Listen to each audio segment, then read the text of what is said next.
Hello and welcome to another edition of After the Whistle, Wednesday, February 16th. We hope all you lovers had a great day and all you found out that you weren't lovers. We're here for you. Yeah. Pick a shoulder. Need some consoling, you know. We know that's Stefani's to get you a drink. Yes, we can. Because I know there's some people that got the rude awakening that morning or that day. I mean, you see my story, guy with the flamethrower? Where did he even get a flamethrower? Rick Ross. But yeah. But Valentine's Day and the day after is always hilarious to me because, man, the stuff that people post online is quite hilarious. Ain't chocolate half off, or that was yesterday? That was yesterday. Oh, okay. That was Regular price today? Probably. Oh. Probably. Unless you get the 5-finger discount, but, you know. Well, we know a couple of those. Yeah, we do. Oh, that was awesome. I've been watching Living Single a lot, reruns. I've been watching a couple of them. Yo, I didn't realize. Who's your favorite character in that? I mean, my grandmother is like Regine, just a little shorter. Yeah. But I've always liked Overton. Overton, for some reason, Kyle has grown on me. That dude is hilarious because him and his little witty remarks and backhand compliments. And he's so proper too about it, right? Like he went to Oxford or something. Right? You could tell he was one of them smart kids in school that he had something to say to anybody, and you couldn't even say nothing to him because he'd always have a rebuttal. That's Living Single, one of a classic. The Bengals are living single without a ring. They living though. They living. Kudos to both teams for going out there performing. You know, the Bengals just showed that they're inexperienced in big games like that, and the Rams showed that they was trying their hardest not to lose this again. What did I tell you last week? I told you last week we're gonna get to a point in this game where both coaches are gonna start to do what they do and start crumbling and stop panicking. The Bengals coach in the fourth quarter, he just started panicking at all. And Sean McVay, you could see that panic coming in him. And, you know, luckily for him, Aaron Donald stepped up to the plate. Cooper Kupp stepped up to the plate.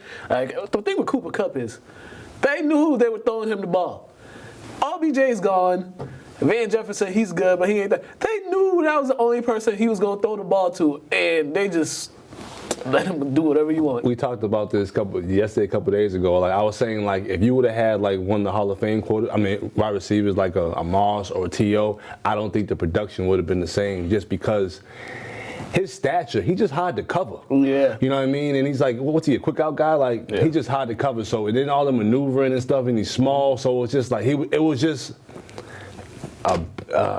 And they had nobody cover him. And the thing with Moss and T.O. is they're going to make sure there's at least 2 or 3 people on him, no matter where he goes. They're going to make sure that they were thinking, it's just Cooper Kupp. People look at it like, but you don't see the stats he put up this year. First of all, his whole career, he's been consistent. Right? He's been legit. Yeah. He's been a Pro Bowler, right, almost every year? I think so. He's a household name. Yeah, he's been there a few times. Everybody know Cooper Kupp. Yeah. With 2 P's. Yeah. So, like, with that being said, like, you had to double him, and you definitely should have tripled him.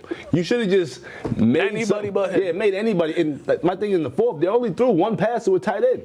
So it's like you knew where it was going. Then you got him, my man Stafford, throwing no looks. I think they threw 1 pass to a tight end. I don't think any other receiver got targeted in that fourth quarter. Maybe the running backs a couple times, but in their last 2 drives to get in scoring position, it was all Cooper Kupp. It was like wherever he goes, I'm throwing him the ball, and you can't blame Matt Stafford. He's used to that. You know, he had Calvin Johnson for so long. He's like, yep.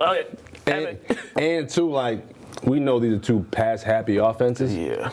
But at least LA tried to make it balanced. You know, granted, they only averaged 1 point yard to carry. But my thing is, they were at least trying. So in the back of your mind, you're like, they might run the ball. Yeah.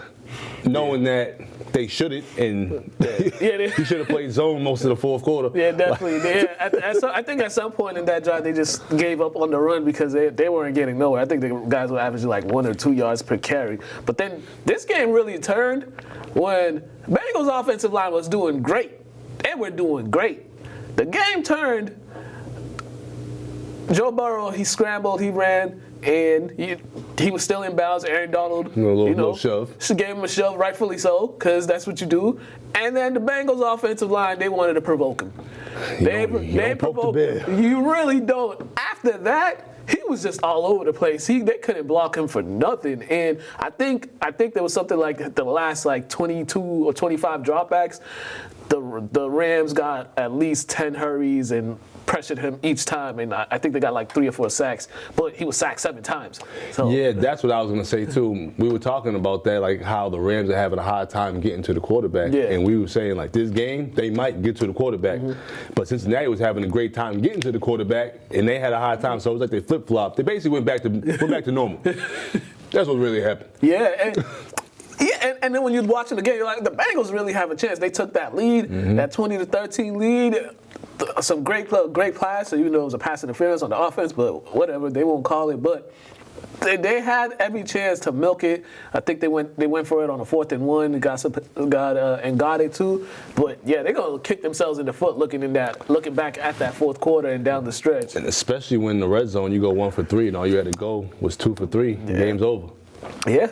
And then another thing, Odell. This was about to be the Odell game because they couldn't cover him for nothing, and unfortunately he got hurt. But his touchdown proved to be pretty important in this game as well. This game just showed a lot of people that their critique of him was just so off basis. Yeah, that too. But also too, like part of him is the antics that he presented to us beforehand, and then he straightened his act up in Cleveland. He's been quiet, and now he's a Super Bowl champ. One thing I will say though, this was also based off the number 2 receivers. I feel like, granted, Kupp is your number 1, but Odell's a better player. So I'm automatically going to put Kupp at 2. You know what I mean? And Higgins. So, like, they kind of shut down. Well, they didn't shut down. OBJ got injured, and they kind of shut down Chase a little bit. Yeah. So it was who was going to be the second best receiver on the team. Yeah, and you kind of saw it through that long stretch of period when they couldn't score or they couldn't get anything moving, and it was none of those other guys could get separation. So you just saw the importance of what he was to the offense. But shoot, kudos to the Rams because I think it's rare that a stacked team actually wins it. I mean, you could say the Bucs last year. 2 years in a row. Yeah, I mean, 2 years in a row, a stacked team wins it. 2 years in a row, a home team wins it. But throughout NFL history, stacked teams hardly ever. Well, that's what makes sports because you could put a team as the favorite. That doesn't mean they're always going to produce. Yeah. So and a lot of us felt like the Rams were the favorite all season, but it's like we felt something might happen just because that's how sports is. You know what I mean? But they came to play in Stafford, finally got a ring to go with his number 1 draft pick status. Finally, the Hall of Fame talk need to die down. Yeah, they gotta. Because you looking at his stats, and then you're like, okay. Then you're looking at accomplishments, which plays a role in it, and it's just like you don't have none. 1 Pro Bowl. Yeah. So no All Pros. Not even you get Hall of Fame votes for finishing in an MVP in like top 5 or top 3. You get that. Not even that, but like I said before, he's a good Ring of Honor guy. Yeah, but too, like I feel like each decade the criteria kind of dwindles a little bit based on the play of the players, you know what I mean? So we had some guys that stats were crazy, and now like the criteria might not be as high. So then it's like, all right, who can we squeeze into the Hall of Fame? But in all reality, it should never be who we squeeze in. It's either you have the stats to back it up, or you just don't. You don't deserve to be there, and it's okay. Devin Hester isn't first ballot Hall of Famer, and he's probably the greatest. He is the greatest special teams player ever, and he's not first ballot Hall of Famer. Yeah. He's never had a problem. He's never had no issues. He was an outstanding citizen and pro. Yeah. He should be. When Deion Sanders says that guy should be first ballot Hall of Famer as the greatest special teams player ever, that's true because there was no. Yeah, I mean. I'm a you guy. Yeah. So I guess he got to wait to see next year. But yeah, that was kind of ridiculous. Also, Aaron Donald, his future. So they were talking. This might be It's not 100%. Might be his last game as a pro. I mean, Rodney Harrison said it like there in pregame when he was talking to him. He's like, he's getting the sense that he might hang it up after this game, just the way he was talking to him about, getting prepared for the season, all the stuff he's taking care of his body and stuff. And he plays a position where you're in the trenches, so you're constantly getting hit and stuff happening. How long has he played? This was his 8th year in the league. See, I'll be honest, I thought he was only playing for 5. Because he looks so young and I mean, we heard about him, but he's been a household name for the past 3-4 years. Yeah. But here's the crazy thing about him. So 8 years in the league, seven times he's made first team All Pros. I think he's been a Pro Bowl all years. 3 Defensive Players of the Year award. I think he's finished like the top 3 or 5 in like best defensive lineman, the grades and stuff like that. So you look at like his overall stats and numbers, and I think he's got over 100 sacks in his career too. It's like, I think this dude has accomplished everything that you need to do. Now, question too, though, based on contract-wise, is he able to get pension? I don't know how the NFL does. The NBA is 10 years and you get your money. Yeah, it might be 10 years for the NFL I'd wait a couple, brother. But depends how good you are. I would just wait anyway a couple years just to get the extra money. Can't hurt. Yeah, but it's not sure. It wouldn't surprise me if he retired, because we've seen guys nowadays retire a little bit earlier than expected. You want brain damage. That too, and especially when you play the positions like a defensive lineman and stuff, you're in contact all the time. It's not like a defensive back. There's some games you probably don't even need to go there and tackle. You could be out there just chilling. The defensive lineman, the offensive lineman, those are the position where they take the brunt of all the hits. So I can understand why he would do it. I mean, if he were to retire, this is a great way to go out. I mean, there's nothing wrong with wanting to be home with your kids and scramble some eggs without your eggs being scrambled. Ain't nothing wrong with that at all. Yeah. Yeah. All right, the halftime show was trending on Twitter. Everybody loved the halftime show. Just the names of who was there. Mary J. Blige in her bright outfit, and them boots too. Them things were shiny. Shiny. Then you got Anderson .Paak on the drums, and it was an entertaining show. I thoroughly enjoyed watching it, but they could have done some different songs. I think Eminem, the song that I would have seen him done, it can't be done just because Nate Dogg's gone. Oh yeah. Yeah, that song. But there was some other songs that they could have chose. Yeah, that we talked about this too. That was my biggest thing with that. They picked the karaoke classics, which is not a problem, but it's like they have way more to offer, and I get it. Those are their most famous songs, but like, you're gonna beat them to death. They have other great songs as well. Yeah. Now I told you I don't like the backhanded compliment to hip hop. It shouldn't take us 20 years to have an all hip hop show, especially when the whole world is influenced by hip hop more than anything. Mm-hmm. Nobody cares about rock. Nobody cares about any of it. Really, rap runs the world. Yeah. That's just what it is now. So like, old school rap. Huh? Old school rap. Yeah. I mean, I don't know what they call today's music. You know what I mean? But yeah, honestly, unfortunately, all rap runs the world. So like, that's just what it is. But I like they picked them. I wish it was sooner, and I wish they had more of a choice on their song selection, because we know that they picked those songs for the masses. Yeah. You know what I mean? That's my biggest thing. Like, let us embrace hip hop in the fullest. No, don't give us no radio hits. Nah, they can't play that. He couldn't do that, Dre. Nah, that'd be too much. I mean, could the Doggy Dog World we talked about before the show? They would revive it in there. I got a song too that they could have done, but I just can't say it on here. It's called "They Ain't Nothing But," and yeah. See, I would have had Snoop do the shiznit, but he can't none of the songs I really want to do. I don't think I would have had 50 Cent do some of his mixtape stuff. But see, that's all part of hip hop. Yeah. They should be able to perform some songs that kind of tiptoe the line, because this is what makes hip hop hip hop. Yeah, and also the time. I don't know how much time they have for the halftime show. I know it's like, altogether it's like 30 minutes or so or something like that, with all the production setting up and all that stuff. But I don't know how much time exactly they're on stage performing their songs, because I don't know if it's like 15 minutes, 20. I mean, we can go on YouTube and do the time and figure it out. Yeah. So that also plays a factor. Yep. But yeah, there's definitely and I also would have liked to see Ice Cube. That's one thing. I would have liked to see Ice Cube in that, but I don't know if he had a show or something. But I was thinking this might have been like the Death Row Aftermath type era type deal, I would think. Yeah. Okay, yeah, that would make sense. But yeah, if you have the West Coast. Granted, Kendricks, he's on TDE in a scope, but I think he's on that family tree. Yeah. So I don't know. And we know they definitely could have had Too Short on there because there was nothing he could have. I mean, he could have had all type of Cali artists there. E40, he could have had a whole type of whole different type of show. To be honest with you. Yeah, they could have. But we know it's gonna be back in LA. It's pretty soon, a $5 billion stadium. So, they ain't got no choice but to bring it back over there. And they saw how much it was pretty much an event for the higher ups over there, like the high end folks, pretty much, because them ticket prices and all that. So it was more so an event to cater to like the upper class of. Now, how many years are they gonna do that? Because at some point, you got regular people who want to be part of the Super Bowl that really aren't trying to put their mortgage up for a ticket. Man, I don't know, but the way it's going, it don't look like, because the cities they choose, I think I'll give NFL credit. The cities they choose for Super Bowl and stuff. It's they know the city that's gonna attract people. The NBA, on the other hand, we got the All-Star game in Cleveland. Indiana. I feel like they just put all the names in the hat, and if you already had an All-Star game in the past 5 to 10 years, they just throw your name out of it and just keep pulling. Because I'll be honest, like I'm still waiting for us to have an All-Star game, and I grant it.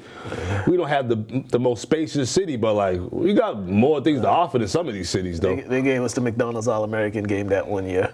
And then it was like the guys that were in the McDonald's game was kind of like, wah. Yeah, it was like 99, was it? It was like. Was it Todd Fullerton or whatever?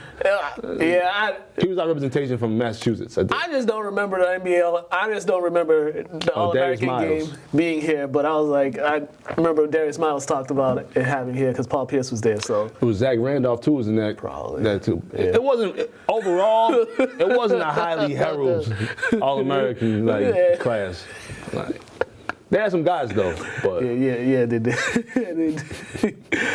All right, some more NFL news. There's a little turmoil with the Arizona Cardinals and their quarterback. He seems to be unhappy with them and some of the stuff that they've been doing. So they've been kind of painting him as in a bad light. They've been saying, pretty much questioning his character, like saying he's too emotional or he has bad body language, and they kind of pointing the finger at him. For whatever reason, no clue. It just came out of nowhere, and then he spoke out, and you can see he's frustrated with the organization, and it's just like for an organization to go out and put that type of information about him like that is like, what is the end game? What are y'all trying to do? Do y'all want him to leave? Because that's the direction that it's going in, and not many people are like clinging their boots and like, I want to play for the Arizona Cardinals. Like, you need an attraction. And the guys you got from trades and free agency, they came because of him. You need to keep him happy. We got to find out who's in like the free agent pool for the offseason. We got to find out who's in the upcoming draft, because that sounds suspicious to me. Right. Sounds like they got a whole underlying plan behind his back, even though he was an all-pro caliber quarterback, wasn't he? Yeah. So like, I don't understand why they're doing this. Also, too, who cares? He's a winner. He's lost more this year than he has his career, right? Like college and high school career, right? I don't think he lost in high school. No, he didn't lose in high school. I don't think he lost again. So it's like, this is his first time losing. So like, would you want a winner or would you want a loser? Yeah, and especially for a guy that's so hard on himself, of course it's gonna look like he has bad body language if he does something on the field that he doesn't normally does. Like I saw one clip, he threw an interception and he was upset about it, and rightfully so, because he was like, and then you see, because he was mic'd up, he's like, he's talking to Colt McCoy, he's like, man, I'm trying to play turnover free, I can't have turnovers like that, So he's like one of those guys that's a perfectionist, and when it's not going well, you're gonna see it. But my thing is, you can't be hot on yourself based on how you feel you should produce, but every other media outlet can be hotter on you than anybody else. Right? I don't understand that. Like, yeah, because if he was playing bad, they'd be dragging him through the mud all over the place. And honestly, the Cardinals haven't had anything to be excited about. In like Yeah, since Fitzgerald kind of, And you know how I feel about things. I can't stand when people focus on stuff that doesn't affect them or doesn't really affect how you play. You know what I'm saying? Like if you do a mistake and you're mad at yourself, okay, you wanna get that back. You wanna do better next time. Yeah. But like, who are you to tell me how I look? Who are you to tell me like how I act? You know what I'm saying? Like these people got too many opinions on how somebody else should act when you're not even in that role at all or never been in that role whatsoever. And you got to look at it from this point too. Nowadays, the players nowadays have more control of their career. And when they see the organization is doing some stuff that's not making them happy, like say like this, leaking stuff like that, they could demand a trade. And they could say, and they have these guys now, they have no problem sitting out until they get what they want. And for an organization like the Cardinals, do you really want that? And who wants to work for anybody that's going to smile in your face and then talk behind your back? Right. Especially when you're in the NFL, like exposure is too big. You know what I mean, for them to be doing that. Like especially like I always thought it was organization against the league. That's what I thought. And whoever's in the organization, you stay in house, you figure it out in house. You go out there and you produce. And some of these folks thinking they just think they're more important than they should, or they should have more input. But it's just like, no, you have one job. Get us the guys, write the checks. You did an internship for that organization. They put you in that role. Do your job. Right. Shut your mouth. Do your job. And the leaking stuff too. That's probably like the corniest thing I can think of. That teams do when teams do that, organizations do that, leak information about players and stuff. But if a player goes out and bashes someone from the team for not doing their job properly, oh, that player is the bad guy. But let's be real though. Most paper pushes are corny anyways. Let's be real. There's some cool ones, but most of them are just corny people anyways. Yeah. Nobody likes him. But yeah. So we'll see what happens with that. But yeah. I mean, if they keep that up, they're gonna lose a quarterback that puts butts in seats. And for those teams, they need those butts in seats. So good luck with that if you gonna make your star quarterback unhappy. Let's go to Craig to the no huddle. Then we're gonna come back. We got some NBA to talk about. Woo, NBA. Talk about drama. Drama.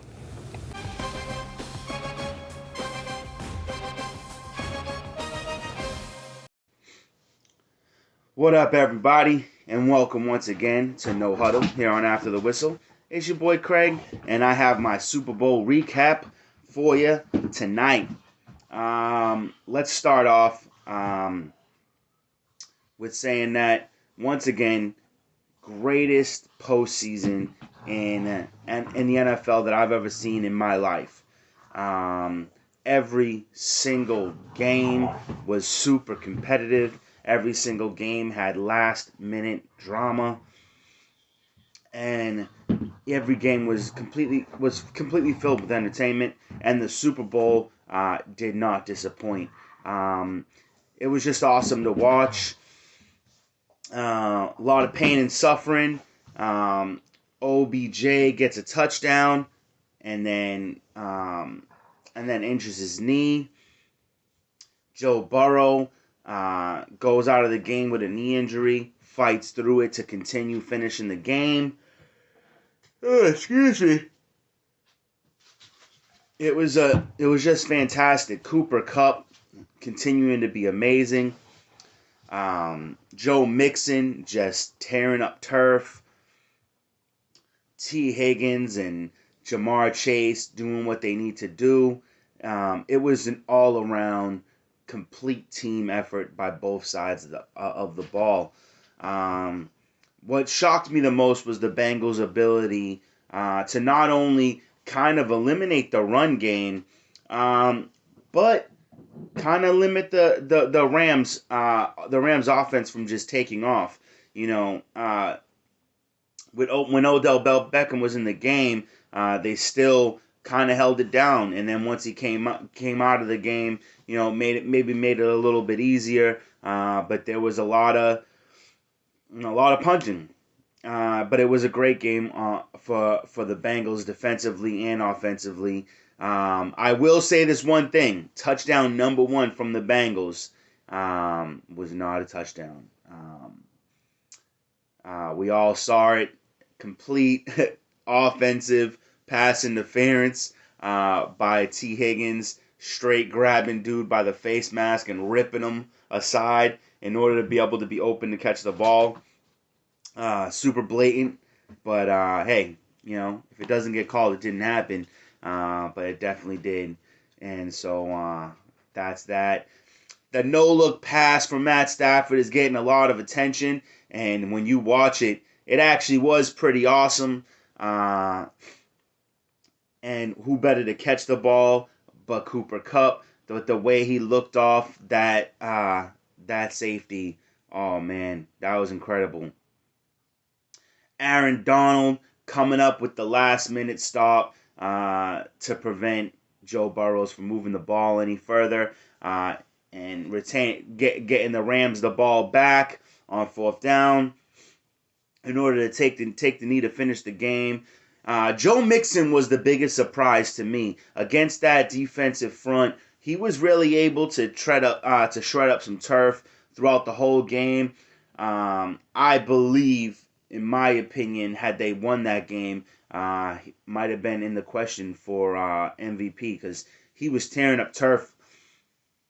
They never got goal line touches in order for him to get the ball to run it in, but he had all the running yards of the entire game. He was just killing it. He looked so impressive, putting the team on his back. Joe Burrows, a second-year quarterback, playing incredible football, showing heart and grit to play through an injury, an MCL sprain, was just awesome. Unfortunately, the top two tight ends of the game, Uzoma and Higbee, were unable to make it in the game. But all in all, it was a great game to watch. So much fun. Congratulations to the Rams for taking home the victory, and a long time coming for Coach McVay. Youngest, I believe the youngest coach to win a Super Bowl. Aaron Donald, does he become the greatest defensive player ever? We'll see, but you can argue that he has. That's all I have for you today. Congratulations to the Rams. Back to After the Whistle. See you next week.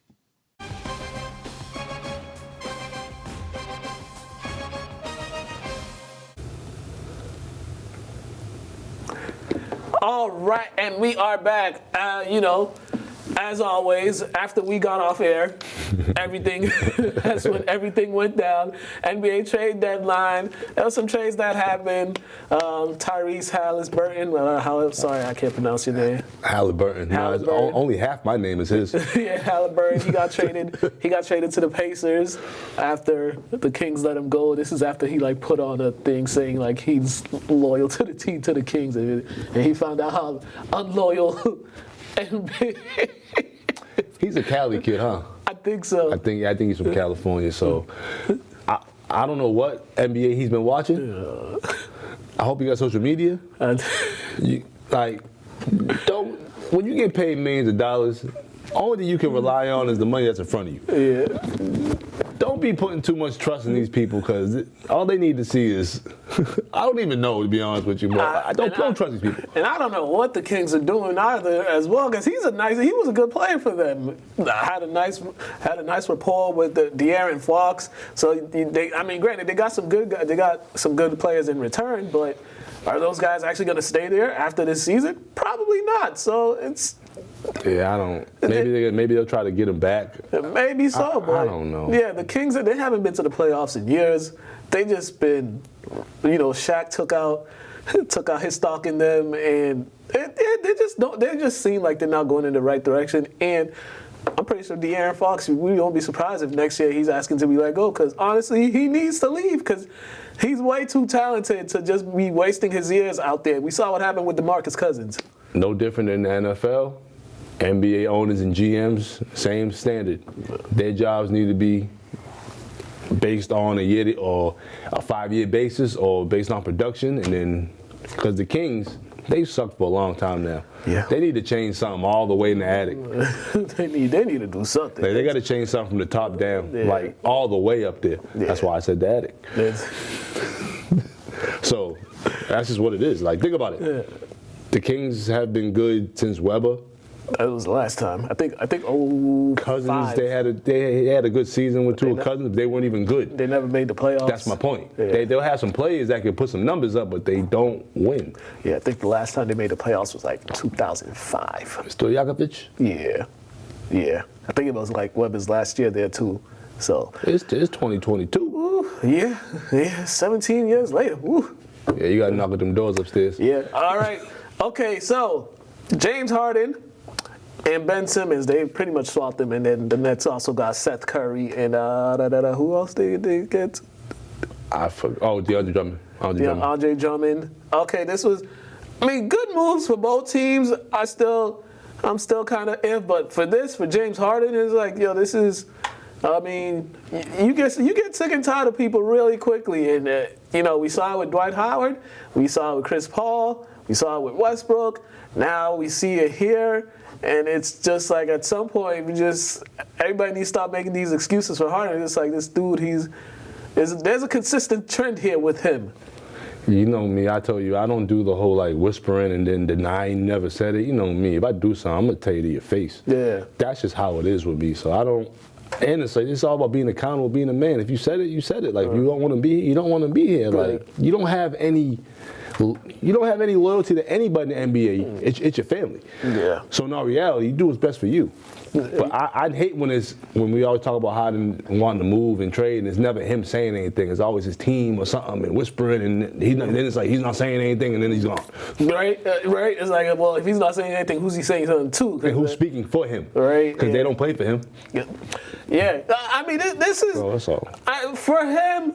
He can. His legacy has already been taking hits. It's been taking a hit since they made that finals, and he was just like a no-show. He didn't play well at all. And then you got all these postseason games where he just didn't, in like elimination games where he didn't show up. So it's just like, all right, now you're on a team with probably one of the best big men in the league. So it's like, if you can't get along with him, and if you guys don't win it, it's just like, all right, so you're gonna go down as just one of them dudes that scored a lot, but he could never really get you over the hump.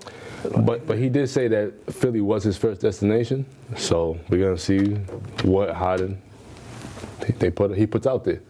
Philly was his first destination. He should have just went there because the GM was still there last year, and the same Daryl Morey, he was the one. He said he couldn't make. He said it just didn't happen. So I don't know what happened. So we'll see. Because he chose Brooklyn. That's what happened. We'll see. Man. That's what happened.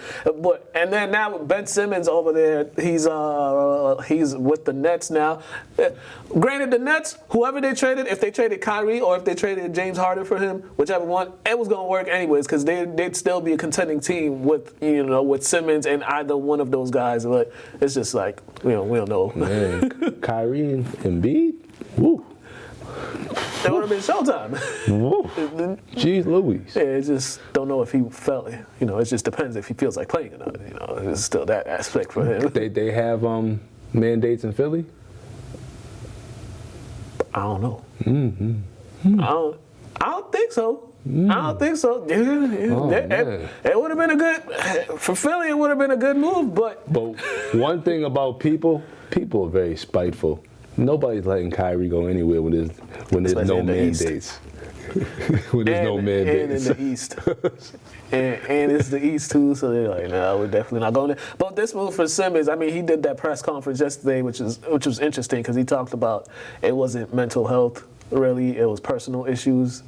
That's part of your mental health. Yeah, but it seemed like he didn't look really prepared for that press conference, and it was kind of also him deflecting and trying to put blame on others. Granted, the crazy thing is after they got eliminated from the playoffs, he took responsibility and stuff like that, and now it's just like you're kind of, trying to blame others and stuff, and I don't know how this is gonna work.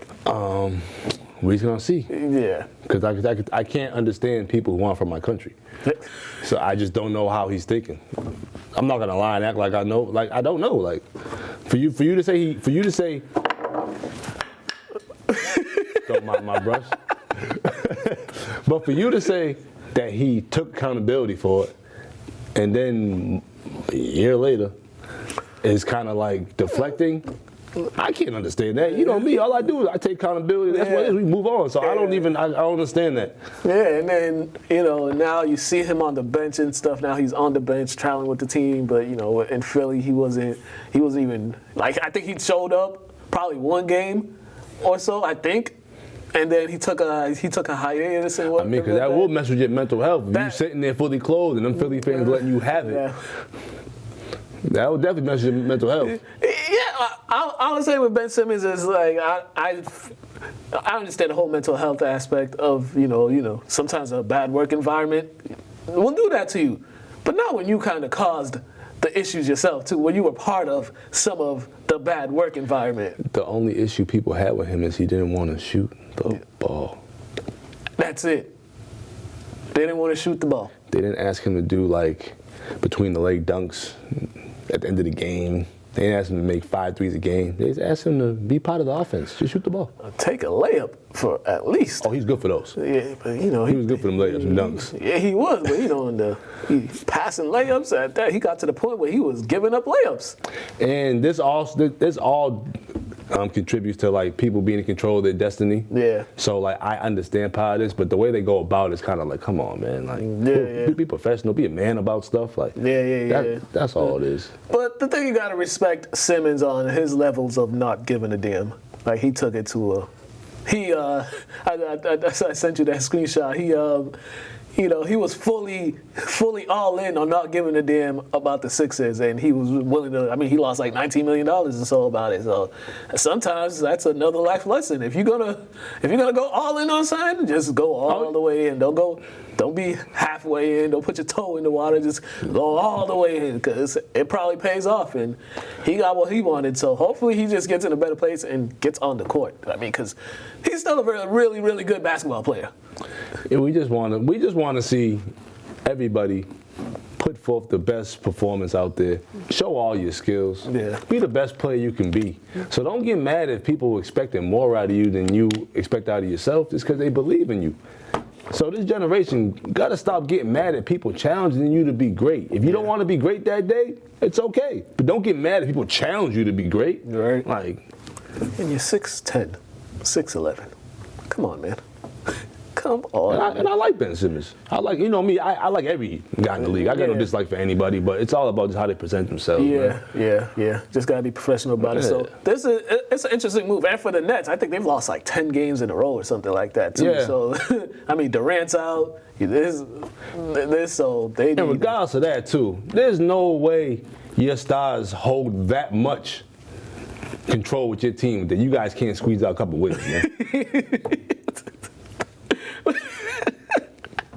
Well, you know who's been squeezing out them wins? The Celtics. 9 in a row. You know who they got rid of? Some people. There's some people. they got rid of some. Derek White comes in. I like Derek. Me and you've been saying the past 3 years, like Brown and Tatum need a third. They just need a third guy. And I think they found their third guy, because I think his first game in that fourth quarter, it was beautiful to watch. Well, for one, when they grabbed Kemba, he was on his last knee. Yeah. And then you grabbed Schroeder, who's like a poor man's Kemba. Yeah. I respect I just don't like his game. Yeah. So it was like we needed a guard that was either a defensive stopper or a big guard. Yeah. And we got this man, Mr. White. He's been solid his whole career so far. Yeah. And he comes from the Spurs, so he knows how to play the right way. Yep. He's selfless. And he has a rapport with Tatum and Brown, too. They all played in they were in the USA basketball together. USA basketball does wonders for guys. But yeah, I looked at this move. I liked the move. It was just everything else they did after that. Some of the guys they dropped, I didn't quite get it. And then I was like, then they're gonna look at picking up guys on like the waiver wire and free agents. So I was like, we still need a big. I was talking to the bro Rob. He was asking me about like why they get Naismith, and I was like, because they don't plan on doing anything with Langford. You see what happens. Langford's never on the court. I don't know why they drafted him in the first place. I'm always saying, are we ever going to see Langford on the court? And the thing is, when he was on the court, you would see, oh, this guy could be a pretty good NBA player. But then he won't be on the court for another month or so. The Celtics do that every couple of years with a couple players. What about my man James Young from Kentucky? Oh my gosh, yeah. The games he played, he was efficient, consistent, and then I go to a Red Claw workout. He's there. And he in the gym. Yeah. And so it was weird, but I gotta, we was hard on these guys for in November and December just because of the way they play. And I don't know what happened. Maybe they fully got a better understanding of the system, which could be understandable because new coach, new system might take some time. So now it's just they're hitting on all cylinders. Everybody's knows what they do, and also defensively too. I think they're top 5 defensively. They got a point guard that can cover people and can score. And then Tice came back. He knows how to play. He knows what the team needs. Yeah. They kept smart. You know what I mean? So hurt his ankle bad last night. They got rid of Richardson. You know what I mean? And I liked him too. But he was okay. Yeah, I just didn't think he was a good fit for the Celtics. Yeah. So they got some pieces they thought were gonna be successful pieces, which didn't work out. And they got some new ones. Yeah. So that's all. And then people, when they had this winning streak going, they were talking about they're just beating bad teams and stuff like that, or injured teams. But they beating the Nuggets fully healthy. They beating the Suns. They beating the Heat. They've beaten Philly with Embiid on the court because, him and Jokic. They're beating 2 teams with the top 2 MVP guys, Jokic and Embiid. So last time I checked too, you play who's out there. Yep. Who the Nets beat? They ain't beat nobody in weeks. All right. So that being said, it doesn't matter who's out there. You either win or lose. Right. And if you looked at this team 2 months ago and you watched the film from 2 months ago and you watch the film now, you just okay, this is Dr. Jekyll and Mr. Hyde, a whole completely different team, and it's helping me sleep a lot better. And out of the outfit, all you had to do was change your jacket and your shoes. Maybe your socks too. Yeah, you had to change the outfit. All right, so with that win last night, they're playing Detroit tonight. But last night's win, now they're in the 6th seed right now. They're Philly's ahead of them. So Philly, Cleveland, Milwaukee, Chicago, and Miami, they're all ahead of them. But it's only 3 games separating from 6 to 1, right? To 1, yeah. Mm-hmm. So NBA is crazy because you win 3, right? Yeah, you need 3-4 games in a row and you in there. Yeah, and they got the All-Star break coming too. So I think this is great time for them to be winning all these games. So you get the break, and then you could come back on that All-Star break and make a run and try to get that top seed, man. Because, you don't want to be matched up with Milwaukee in the first round. There's another dude, Giannis, playing out of his mind. Yeah, he had a 50-piece last night. I seen it. Ooh-wee. All right. We ain't got no interviews this week because I procrastinated and didn't get back to people, so we might have one next week. So let's go to a college basketball. First up, we're going to go post-game conference, Coach K and Wendell Moore Jr. I'll tell you about them dudes from Duke. Wendell, seems like you guys used your size late in the second half to really take advantage of that and make the increase the lead even more. Talk a little about that. Oh yeah, one thing was for sure Paolo. Paolo established himself early. When we needed him most, he came through. He really led us out there tonight. He was real strong with everything he did. We ran our version of kind of ISO for him. He just made strong drives every time. He might not have scored every time, but he made the right play. Then in the first half, he marked for an assist. Then he got a layup. Then he kicked out to AJ for a 3. So just him making plays just makes us a lot better. The other, and he led us well. I thought his 3 in the second half to put us up double digits was one of the big buckets. He's 4 for 5. And these last 2 games, Wendell's done a heck of a job, and he's been in cold hot tubs, from the fall at Clemson. For him to even be playing at this level right now is a hell of a thing for this kid. It's a big time thing for him.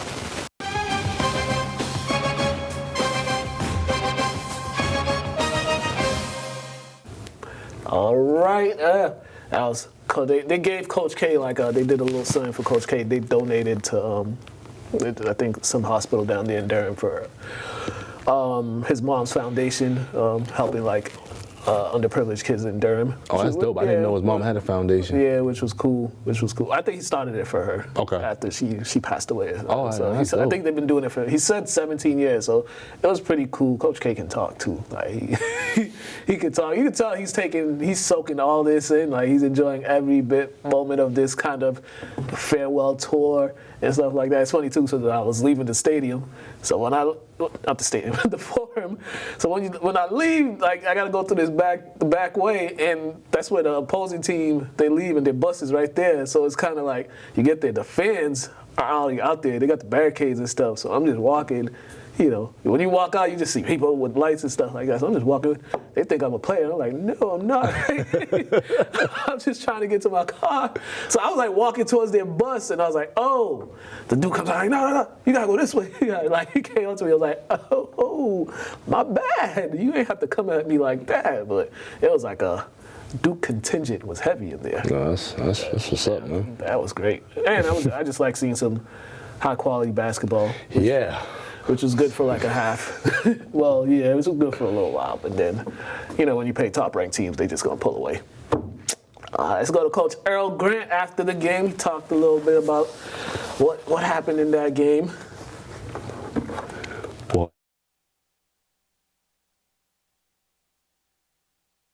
DeMar was defense. He had to check Paolo, and then offensively he had to get his buckets. How did you like the way he was just able to overcome all that, guarding a guy like that?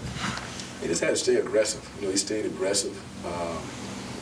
Especially in the second half for him. He tried to drive it early. They forced him into some turnaround jumpers. He couldn't get all the way to the rim, so he ended up taking a tough two. And then in the second half, we had more player and ball movement, which allowed him to get a bigger gap. He was able to get to the rim. So I thought he stayed aggressive. He did the best job he can. He typically don't have to guard the big guys like that. He's mostly guarding the perimeter, but he really gave us a lot today. Back, yeah. As I was saying, they got Boston College, Earl Grant, this is first year. They're playing a lot better. Don't let their record fool you. They playing a lot better than they were at this time a year ago. And, when you rebuilding the program, it takes time. But, it all starts with recruiting. And he's got some guys coming in next year. They need shooting. That's what they need. Yeah, they do. They need some shooting. All right, we're going to go to the high school basketball aspect now. So let's go first. Post-game interview with Medford head coach John Scarry after they beat Lynn Classical on Monday. All right, Coach, you guys came out here, hard-fought game. You guys got the victory. What did you guys do in that second half to pull away? So I'm really proud of our guys because I've been coaching them hard lately, and they probably want to take me out back and fight me, and I don't blame them. But they grind, they like each other, and they want to get better. That's our 10th win. We're going to the tournament, so we really needed it. We played these guys a couple weeks ago and lost in a really hard game. Coach Avery is an awesome coach. I think he's one of the best coaches in the league. We just I think we maybe were a little bit more desperate than they were. Not that they don't play hard, but we really needed to get this one tonight because we've been struggling a little bit. As you said, postseason is right around the corner. How are you liking the way that your team is coming together? I like the way we closed tonight. I think I've said this from day one. I think if we can get in, I think we're going to be a real tough out. I just hope we don't have to see Classical anymore. Hopefully we're done with them. All right, Coach, congratulations on the win. Thank you.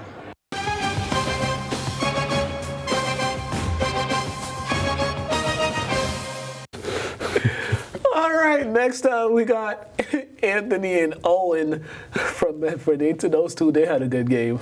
So we'll go to that. They related? No. Oh, it sound like brothers, Anthony and Owen. They do, but they're not related. All right, guys. In the first half, it was a tight game. I think it was like a 1-point game or so at halftime. What adjustments did you guys make at halftime? We just kept up the pace. We stayed in our press. We pushed them. We played at our speed. We just had each other's backs. We trust in each other to do what we do, and every player has a different ability and different specialization, and we just play to that. We play to the strengths. We see the mismatches, and we just attack it, and we just talk to each other. Like, I feel like we talk, like, a lot, and that just helps. The postseason, you guys got 10th win of the season. Postseason right around the corner. You know, what do you like that you guys have been doing these past couple weeks to get ready for the postseason? I love the grind. We just work every day. We like no days off, and that's fun. And I feel like it makes us stronger. And I feel like when we play at our full potential, like no one's beating us. We've been playing with a bunch of injuries recently, and a lot of people are stepping up, grinding, showing what they weren't able to show before. So now we just have a bunch of people coming off the bench grinding. So hopefully by the playoffs we have a few people coming back from injury, and we put it all together. All right, guys, congratulations on the win. Thank you. All right.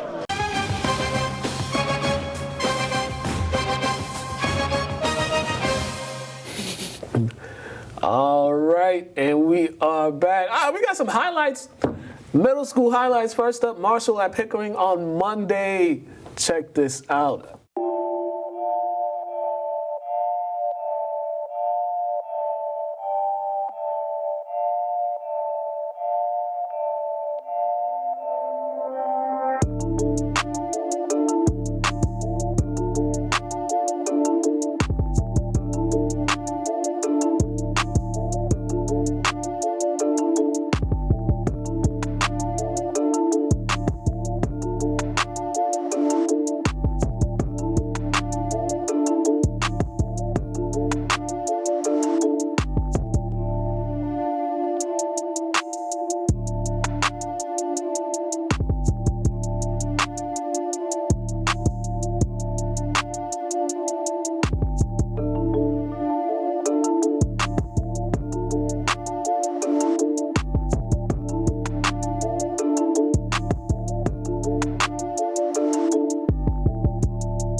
All right, and we are back. All right, let's give you some high school basketball highlights. Oh my God.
right, and we are back. Before we get to top 10 plays, congratulations to Matthias Fowler. He committed to play football at Central Connecticut State. Oh, so my dad went. Yeah, he committed. He made that announcement yesterday, so congratulations to him on that. All right, NBA top 10 plays. Check it out.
All right, and lastly, NFL Super Bowl top 10 plays.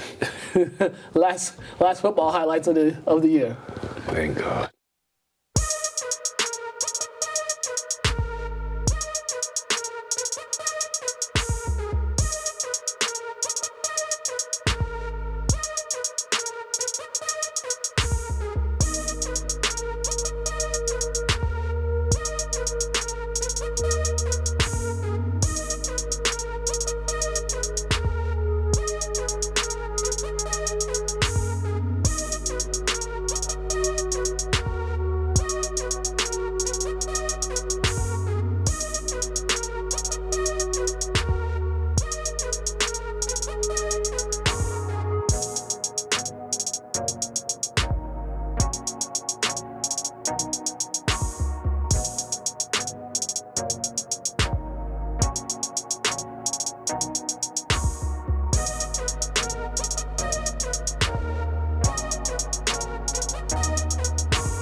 All right, we have come to the end of this program. All right, he's gonna be out next week, so he's gonna get away from this weather. So y'all will see him next week. He's leaving. He's leaving to get a tan and some stuff like that. So. Yeah, that's all we got for y'all. Hope y'all enjoyed the show. Kip Academy coaches, Brian Tobin, he watches. Oh, what? Yeah, shout out to him. Appreciate it, man. Appreciate the support, man. Yeah, he's trying to get in the community, settle in, because this is his first year there. I'm about to talk to him about Kip. Oh yeah, talk to him. Yeah, man. He's trying to talk to people. I'm in the school system. All right. Thanks, Pedro, as always. Yeah.